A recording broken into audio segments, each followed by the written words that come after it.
Channel. ഇന്ന് എൻ്റെ first video ആണ്. അപ്പോൾ നമ്മൾ ഇന്ന് ഉണ്ടാക്കാൻ പോകുന്നതെന്ന് പറഞ്ഞാൽ ഒരു പഴയ ഫ്രിഡ്ജ് ഉപയോഗിച്ച് ഒരു അക്വേറിയം എങ്ങനെ തയ്യാറാക്കി എടുക്കാം. അപ്പോൾ നമുക്ക് വീഡിയോയിലേക്ക് കടക്കാം. അപ്പോൾ ഇതാണ് നമ്മുടെ ഫ്രിഡ്ജ്. ഈ ഫ്രിഡ്ജ് എന്ന് പറഞ്ഞാൽ ഇത് ഇനി ക്ലിയർ ആക്കാനൊക്കെ ഉണ്ട്. അതൊക്കെ നമുക്ക് വീഡിയോയുടെ അവസാനം നോക്കാം. നിങ്ങൾ എന്തെങ്കിലും തെറ്റുകളൊക്കെ ഉണ്ടെങ്കിൽ നിങ്ങൾ ക്ഷമിക്കണം. അപ്പോൾ ഇതിന് 3 ഹോൾസ് ഉണ്ട്, ഓട്ടകളുണ്ട്. അത് നമുക്ക് ആദ്യം അടുക്കണം. അപ്പോൾ നമ്മൾ ഇതിന് ഒട്ടിക്കാനെടുത്ത സാധനം എംസിയിലാണ്. അപ്പോൾ ഫ്രണ്ട്സ്, നമ്മുടെ ഫ്രിഡ്ജ് കൊണ്ടുള്ള അക്വേറിയം ഇവിടെ ഒട്ടിച്ച് കഴിഞ്ഞിട്ടുണ്ട്. നമ്മൾ എംസിയിൽ വെച്ചാണ് ഒട്ടിച്ചത്. അപ്പോൾ ഇതിൻ്റെ മുമ്പ് ഭാഗത്തല്ല ഒട്ടിച്ചത്, നമ്മളിതിൻ്റെ ബാക്ക് ഭാഗത്താണ് ഒട്ടിച്ചത്.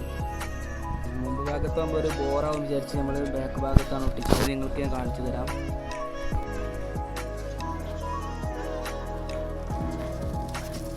അവിടെയാണ് ബാക്ക് ഭാഗത്താണ് ഒട്ടിച്ചത്. 3 ഹോൾസ് കണ്ടോ, ഇത് 3 പിന്നെ ഇതിൻ്റെ ഉൾഭാഗത്ത് നമ്മൾ ഒരു സ്പോഞ്ച് പോലത്തെ ഒരു സാധനം വെച്ച് അടച്ചേക്കാണ്. ഒരു വെള്ള കളർ തന്നെയാണ്. ഇനി അക്വേറിയത്തിനുള്ളിൽ ഫിനിഷിങ്ങും മറ്റു കാര്യങ്ങളൊക്കെ ഉണ്ട്. അത് നമുക്ക് അതിലേക്ക് കടക്കാം. ക്ലീനിങ് തുടങ്ങാം.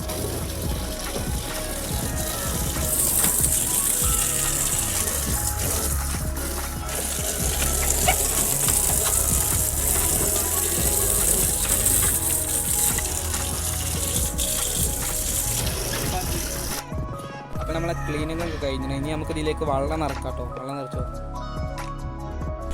അപ്പോൾ നമ്മളെ ഈ അക്വേറിയത്തിൽ ആ ഭാഗം വെള്ളമായി കേട്ടോ.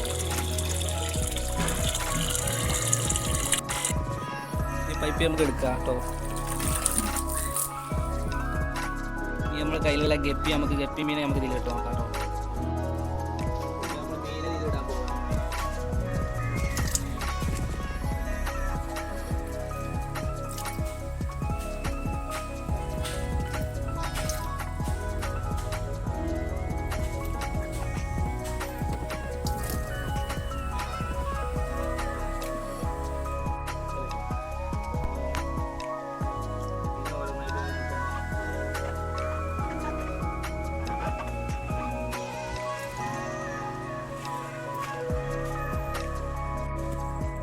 നമ്മുടെ അക്വേറിയം മീനും റെഡി ആയിട്ടുണ്ട് കേട്ടോ. അതാ മീൻ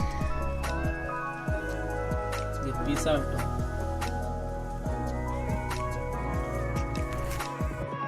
അപ്പോൾ ഇന്നത്തെ വീഡിയോ ഇത്രേ ഉള്ളൂ. അപ്പോൾ നിങ്ങൾക്ക് ഈ വീഡിയോ ഇഷ്ടമായെങ്കിൽ നിങ്ങൾ ലൈക്ക് ചെയ്യുക, ഷെയർ ചെയ്യുക, സബ്സ്ക്രൈബ് ചെയ്യുക. അടുത്തുള്ള ബെല്ലൈക്കൺ കൂടി അനേബിൾ ചെയ്താൽ ഞങ്ങളിടുന്ന എല്ലാ വീഡിയോയും നിങ്ങളുടെ മൊബൈലിൽ അപ്പോൾ തന്നെ നോട്ടിഫിക്കേഷനായി എത്തുന്നതാണ്. അപ്പോൾ നമുക്ക് അടുത്ത വീഡിയോയിൽ കാണാം. അതുവരെയും ബൈ.